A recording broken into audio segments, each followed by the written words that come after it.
Assalamualaikum warahmatullahi wabarakatuh. Perkenalkan, nama saya Farhan Suhada, NPM 20 706516074 dari program studi Sistem Informasi. Di sini saya akan mempresentasikan eh, untuk mata kuliah keamanan cyber. Tema dengan keamanan database.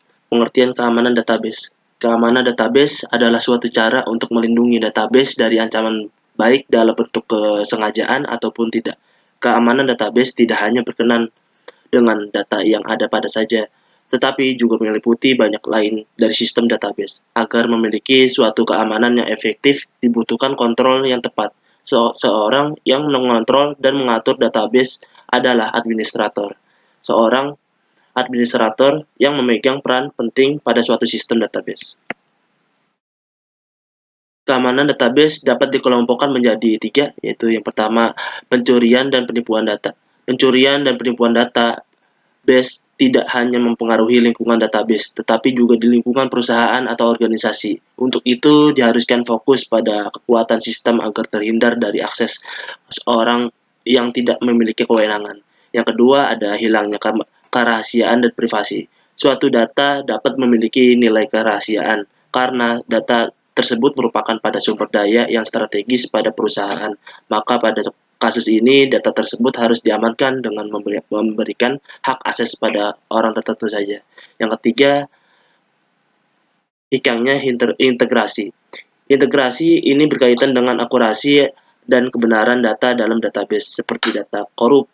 Hal ini akan sangat serius terhadap perusahaan atau organisasi. Lanjut. Berdasarkan pengelompokan tersebut, tentunya banyak aspek yang harus kita perhatikan demi terciptanya keamanan database. Biasanya, seseorang mencuri komputer kita yang berisi data penting, mungkin juga karyawan yang diberi hak untuk mengakses data, melakukan kejahatan dengan menjual informasi tersebut pada pihak lain demi kepentingan pribadi. Hal-hal tersebut memang termasuk kendala keamanan database yang harus mendapatkan perhatian tetapi seseorang administrator tidak dapat mengawasi kelemahan tersebut. Seorang administrator hanya fokus pada sistem database itu sendiri, dan hal ini yang akan kita bicarakan. Serangan terhadap database. Secara garis besar, keamanan database dikategorikan sebagai berikut. Yang pertama ada keamanan server. Perlindungan server adalah suatu proses pembatasan akses sesuatu yang sebenarnya pada database dalam server itu sendiri.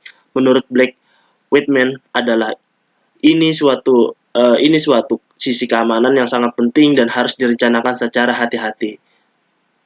Yang kedua ada keamanan Oracle. Keamanan Oracle adalah licensing service, sebuah komponen pada substansi Oracle. Listener service adalah suatu proxy yang membentuk hubungan atau koneksi atau client dan database. Client meminta koneksi pada listener yang menyebabkan putusnya koneksi dengan database. Salah satu pertimbangan dari listener adalah ia menggunakan authentication sistem yang terpisah. Ia mengontrol dan mengatur di luar database dan berjalan pada proses terpisah pada koneksi atau privilege akun. Seperti Oracle, listener dapat menerima perintah dan melaksanakan tugas selain menangani database. Lanjut, keamanan Microsoft SQL Server. Ketika SQL Server dijalankan menggunakan mixed mode authentication, password disimpan pada beberapa lokasi dengan menggunakan beberapa teknik seperti memeriksa sistem, table, dan storage prosedur, atau bahkan menggunakan aplikasi berjalan seperti SQL Profiler. Dan pada saat menggunakan SQL Server ialah SQL agent yang dapat dikonfigurasikan menggunakan koneksi dengan melakukan SQL Server. Authentication standar pada login di admin role. Lanjut, keamanan Sybase database. Sybase juga memiliki kelemahan yang dapat dimanfaatkan oleh penyerang. Sebagai contoh, Sybase adaptive server 12.5 yang belum diperbaiki memiliki kelemahan yang mengizinkan login yang tidak berhak untuk memperoleh kemampuan mengambil alih server. Lanjut. Oh, mungkin itu saja yang saya sampaikan. Kurang lebihnya mohon maaf. Wabillahi taufiq wal hidayah. Wassalamualaikum warahmatullahi wabarakatuh.